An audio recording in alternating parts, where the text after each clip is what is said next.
स्वागत छ भाइ बहिनीहरुलाई नेपाल अनलाइन स्कुलमा। हामीहरुले अल्जेब्रासँग रिलेटेड लङ क्वेशनहरु डिस्कस गरिरहेका छौं, जसमा हामीहरुले टाइप 1 र टाइप 2 को क्वेशनहरु डिस्कस गरिसकेका छौं र टाइप 3 मा छौं। हामी टाइप 3 मा म्याक्सिमम क्वेशनहरु डिस्कस गर्ने छौं भनेर हामीले भनेका छौं र त्यही क्रममा हामीहरुले टाइप 3 को क्वेशनहरु डिस्कस गरिरहेका छौं र त्यसमा हामीहरुले फेरि पनि आज हामी टाइप 3 को क्वेशन डिस्कस गर्ने छौं, जसमा मैले एउटा क्वेशन लिएको छु र क्वेशनमा हामीहरुलाई के भनिएको छ भने हामीहरुलाई क्वेशनमा भनिएको छ given that the function fx हामीहरुलाई गिवन छ र त्यसैगरी फंक्शन gx पनि गिवन छ। fx र gx दुईटा फंक्शन गिवन छ र त्यसैगरी हामीहरुलाई भनेको छ if g inverse fx is equals to 8 हुन्छ, हामीहरुको यस्तो हुन्छ भनेर भनिदिएको छ, हामीहरुको क्वेशनले नै भनेको छ र त्यसपछि भन्छ हामीहरुलाई find the value of x। हामीहरुको क्वेशनको टाइप सेम छ, सो क्वेशनको फर्मेट एज इट इज पहिले जस्तो थियो त्यस्तै नै छ टाइप 3 मा। सो क्वेशन यो क्वेशन भनेको हामीहरुको 2072 मा सप्लिमेन्टमा सोधिएको क्वेशन हो। सो सप्लिमेन्टमा सोधिएको क्वेशन हो 2072 मा। सो यो क्वेशनलाई अब हामी सल्भ गर्ने छौं यहाँ। So here the given functions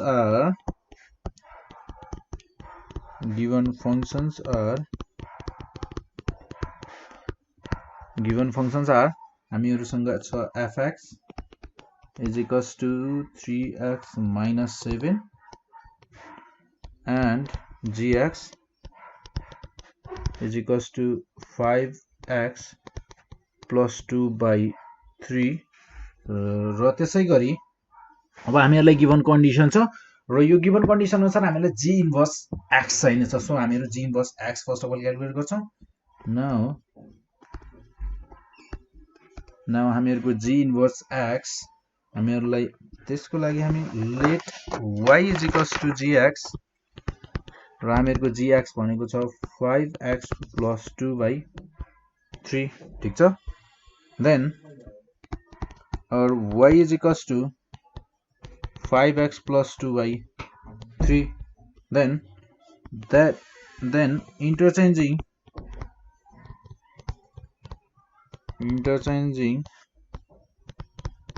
roles of x and y, x र y को रोल चेन्ज गर्यो भने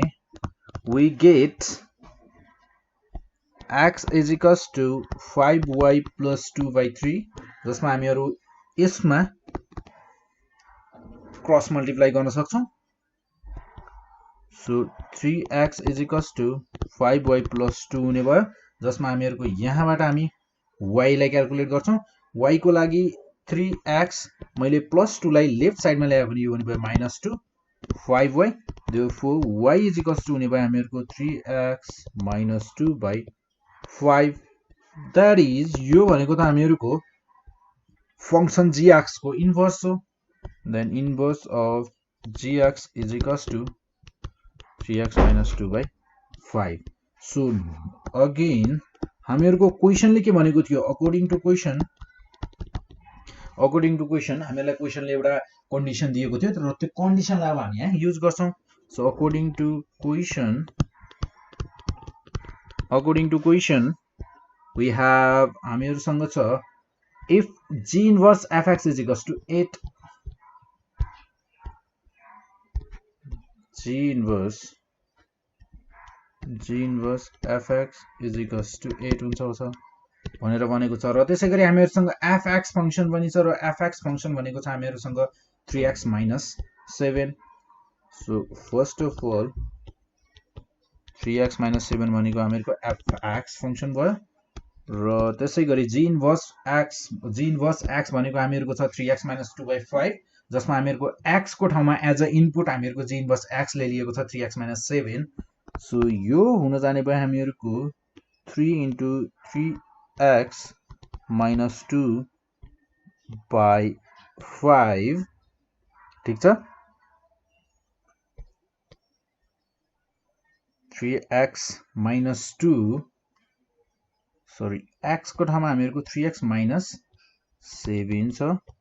यो भयो। देन हामीहरुको minus 2 upon 5, ठीक छ। र हामीहरु यहाँ गर्न सक्छौं क्रस मल्टिप्लाई र क्रस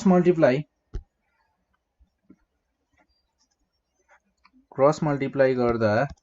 यो हुने भयो हामीहरुको 9x minus 21 minus 2 is equals to 8 5 जा 40 देन हामीहरुको यहाँबाट 9x is equals to 40 minus sorry plus 23 then हामीहरुको यहाँबाट x भनेको 63/9 हुने भयो देन हामीहरुको x भनेको 7 रहेछ हामीहरुको रिक्वायर्ड भ्यालु अफ x भनेको त 7 रहेछ thus the required value of x is 7 thus the required value of x is 7 र त्यसैगरी एउटा अर्को क्वेशनहरु जस्तै अर्को क्वेशन भनेको हामीहरुको 2071 मा रेगुलरमा सोधिएको क्वेशन छ सो हामीहरुको क्वेशन रहेको छ if fx हामीलाई fx फंक्शन गिवन छ 3x - 7 as always 3x - 7 then हामीहरुसँग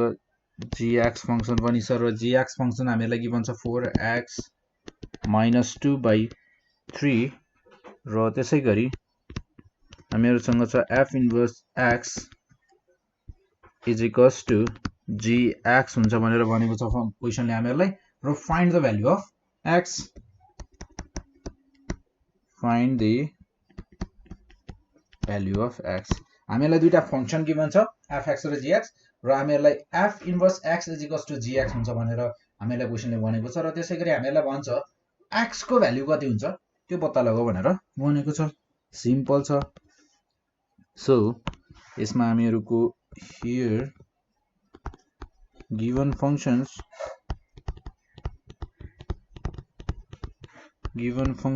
are fx is equals to 3x - 7 and gx is equals to हामीहरुसँग छ 4x - 2/3 सो हामीहरु फर्स्ट अफ अल हामीलाई चाहिने भनेको fx फंक्शन को इन्भर्स छ सो हामीहरु first of all fx function को इन्भर्स क्याल्कुलेट गर्छौं here so now let fx is equals to y is equals to 3x minus 7 ठीक छ then or y is equals to 3x minus 7 interchanging roles of x and y interchanging roles of x and y we get x is equals to 3y minus 7 then हामीहरुले यहाँबाट y calculate गर्ने हो भने हामीहरुको हुन जान्छ 3y is equals to x plus 7 therefore y is equals to x plus 7/3 ठीक छ then हामीहरुको यो भनेको त that is यो भनेको त हामीहरुको रहेछ f inverse of x is equals to x plus 7/3 र हामीहरुको x फंक्शन को इन्भर्स हामीहरुले क्याल्कुलेट गरिसकेपछि अब त हामीहरुलाई गिवन फंक्शन्स हामीहरुलाई के छ हामीहरुसँग के छ we have f inverse x is equals to gx हुन्छ भनेर त हामीहरुलाई क्वेशनले नै भनेको थियो सो अकॉर्डिंग टु क्वेशन हामीहरुले यो थाहा पाइसकेपछि अब हामीहरु त इजिली क्याल्कुलेट गर्न सक्छौं x को value x plus 7/3 is equals to र हामीहरुसँग gx फंक्शन पनि गिवन छ gx फंक्शन रहेको छ हामीहरुको 4x - 2/3 4x - 2/3 देन अब हामीहरु 3 क्यान्सल आउट गर्न सक्छौं र x plus 7 is equals to 4x - 2 so x भएको टर्महरुलाई एक ठाउँमा राखौं र त्यसैगरी कन्स्टेन्ट टर्महरुलाई एक ठाउँमा छुट्याएर राख्न सक्छौं हामी देन यो हुन जाने भयो हामीहरुको 4x - x is equals to 7 plus 2 then 3x is equals to 9 therefore x is equals to 9/3 is equals to 3 hence the required value of x is 3 hence the required value of x is 3 हामीहरुको x को required value भनेको त 3 रहेछ र त्यसैगरी type 3 मा एउटा अर्को question हेरौं हैन र हाम्रो अर्को क्वेशन रहेको छ 2070 मा रेगुलरको स्टुडेन्ट्सहरुलाई रेगुलर जसले एक्जाम दिएको थियो त्यसलाई सोधिएको हो तिनीहरुलाई सोधिएको क्वेशन छ यहाँ एउटा जस्तै क्वेशन छ हामीहरुको क्वेशनले भनेको छ हामीहरुलाई if fx is equals to हामीहरुको छ 2x plus 3 fx फंक्शन हामीलाई गिभन छ 2x plus 3 र त्यसैगरी gx फंक्शन पनि गिभन छ हामीहरुको gx फंक्शन रहेको छ x plus 5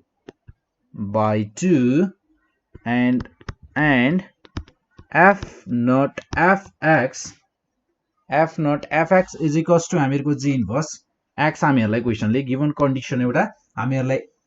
युज गर्नको लागि युज गर यो कन्डिसनलाई युज गरेर तिमीहरुले x को भ्यालु पत्ता लगाउनु पर्ने छ भनेर हामीहरुलाई एउटा कन्डिसन गिभन छ देन हामीहरुलाई भनेको छ find the value of x find the value of x so first of all हामीहरुलाई गिभन के छ क्वेशनले हामीलाई के कुराहरु दिएको छ त्यो कुराहरु लेखौं so here the given functions are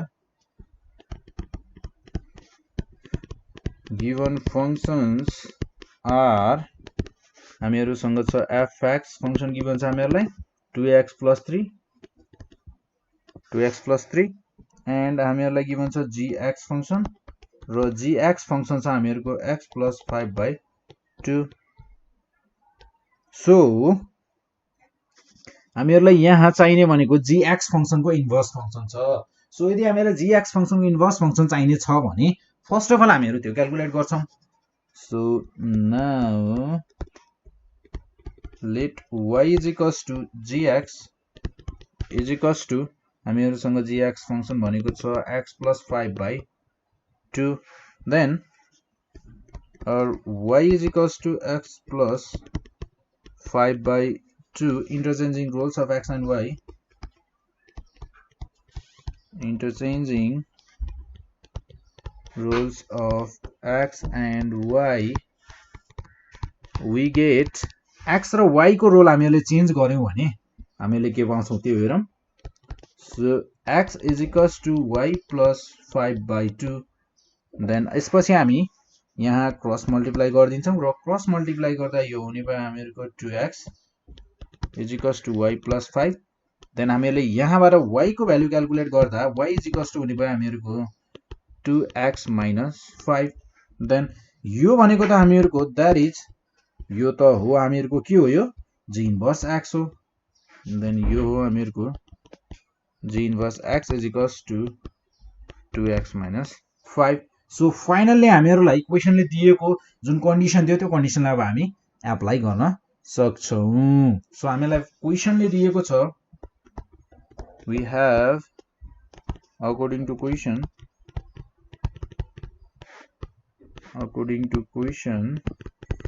question अनुसार हामीलाई के भनेको छ भने f not fx is equals to g inverse x then हामीहरुसँग fx function भनेको हामीहरुलाई गिभन छ र fx फंक्शन छ हामीहरुको 2x plus 3 fx फंक्शन छ हामीहरुको 2x plus 3 then g inverse x भनेको हामीहरुले भर्खरै क्याल्कुलेट गर्यौं र त्यो छ हामीहरुको 2x plus 2x minus 5 then हामीहरुसँग अब fx फंक्शनले फेरि एज अ इनपुट आफ्नै फंक्शन लिएको छ 2x plus 3 as a input of x so 2 into 2x plus 3 is equals to 2x minus 5 ठीक छ then 2 to the 4x plus 6 plus 3 is equals to 2x minus 5 र अब हामी यहाँ के काम गर्छौं भने भेरिएबल भएको टर्महरुलाई x भएको टर्महरुलाई एक ठाउँमा राख्छौं र कन्स्टेन्ट टर्महरुलाई एक ठाउँमा राख्छौं सो यो हुने भयो हामीहरुको 4x minus 2x is equals to minus 5 minus 9 then यो हुन जाने भयो हामीहरुको 2x is equals to minus 14 then हामीहरुको therefore x is equals to हामीहरुको आउने भयो minus 14 divided by 2 is equals to minus 7 x is equals to हामीहरुको आयो -7 value thus the required value of x is -7. So हामीहरुले फर्स्टमै भने जस्तै type 3 मा के छ भने यहाँ म्याक्सिमम क्वेशनहरु 2070 देखि 2075 सम्म लगभग टाइप सी को यस्तै टाइपको क्वेशन मात्र सोधिएको छ। सो त्यसैगरी हामीहरुले यहाँ अहिले सम्म गरेका क्वेशनहरु कुनै न कुनै साल अवश्य नै सोधिएका छन्, चाहे त्यो सप्लिमेन्टमा सोधिएको होस् चाहे रेगुलरमा सोधिएको होस्, तर हरेक साल हामीहरुको टाइप 3 बाट चाहिँ क्वेशनहरु सोधिरहेको छ। सो हामीहरुले टाइप 3 मा लगभग टाइप 1 र 2 मा गरेको क्वेशनहरु भन्दा धेरै क्वेशन गरेका छौं र यसपछि पनि हामी टाइप 3 मा गर्ने छौं क्वेशनहरु। टाइप 3 मा अझै क्वेशनहरु गर्ने छौं, अझै छन् हामीहरुसँग क्वेशनहरु। सो आजको लागि that's it।